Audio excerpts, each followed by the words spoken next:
80 शब्द प्रति minute dictation start. Corona की तीसरी लहर का सामना अगले 2-4 सप्ताह में ही करना पड़ सकता है। महाराष्ट्र में महामारी से निपटने के लिए बनाई गई टास्क फोर्स ने मुख्यमंत्री उद्धव ठाकरे को ऐसी रिपोर्ट देकर देश को सकते में ला दिया है, क्योंकि अभी अभी ही दूसरी लहर के चंगुल से निकलने के बाद लॉकडाउन में छूट मिलनी शुरू हुई है और आर्थिक गतिविधियों में तेजी की उम्मीद बंधी है। टास्क फोर्स की चिंता का विषय कोरोना का डेल्टा प्लस वेरिएंट है, जिसके बारे में अभी हमें यह भी पता नहीं है कि इस पर टीके का कितना असर होगा। डेल्टा प्लस वेरिएंट का 7वां मामला बुधवार को मध्य प्रदेश में सामने आया है। यदि तुरंत इसे नियंत्रित नहीं किया गया तो हम एक बार फिर बढ़ते संक्रमण से सामना करते दिखेंगे। आर्थिक गतिविधियों के ठप होने की चिंता तो है ही, यह भी कम चिंतित होने वाली बात नहीं है कि तीसरी लहर में दूसरी लहर के मुकाबले दोगुनी तेजी से संक्रमण की आशंका है। यह भी आशंका है कि इस बार करीब 10% बच्चे इसकी चपेट में आ सकते हैं।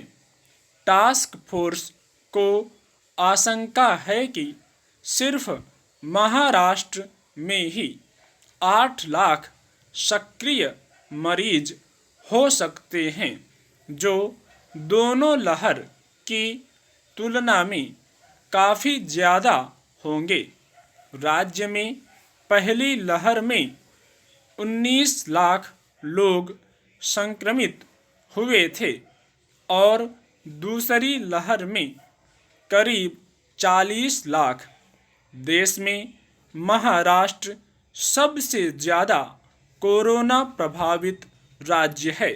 यदि आशंका सच साबित हुई तो तीसरी लहर में 80 लाख से ज़्यादा लोग सिर्फ महाराष्ट्र में ही संक्रमित हो सकते हैं।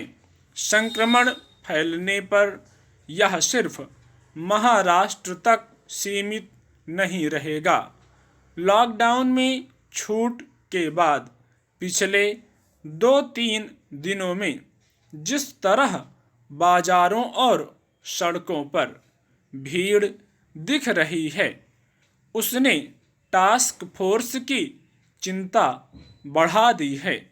महाराष्ट्र में तीसरी लहर की आशंका के मद्देनज़र तैयारी तेज कर दी गई है, लेकिन अन्य राज्यों में अभी तक कोई खास इंतजाम होते नहीं दिख रहे हैं। डराने वाली बात यह भी है कि आर्थिक तौर पर बदहाल हो चुके लोग पैसा कमाने के लिए ऐसे हथकंडे अपनाने लगे हैं जिनसे इंसानियत शर्मसार हो जाए। महामारी के बाद प्रायः अपराध में बढ़ोतरी होती है। महामारी का लंबा खिंचना नैतिक मूल्यों के पतन का बड़ा कारण बन सकता है, जो पूरे समाज को खोखला कर सकता है। मुंबई की हीरानंदानी हाउसिंग सोसाइटी में टीका लगाने के नाम पर की गई धोखाधड़ी ने हमें यह सोचने पर विवश कर दिया कि आखिर वे कौन हैं जो चंद रुपयों के लिए बड़ी संख्या में लोगों को मौत के मुंह में धकेलने से भी बाज नहीं आए। फर्जी टीकाकरण के इस मामले के बाद धोखाधड़ी के और भी मामले सामने आने लगे हैं। बीमारी से तो हम निपट ही लेंगे, पर नैतिक मूल्यों के पतन से कैसे निपटेंगे? स्टॉप।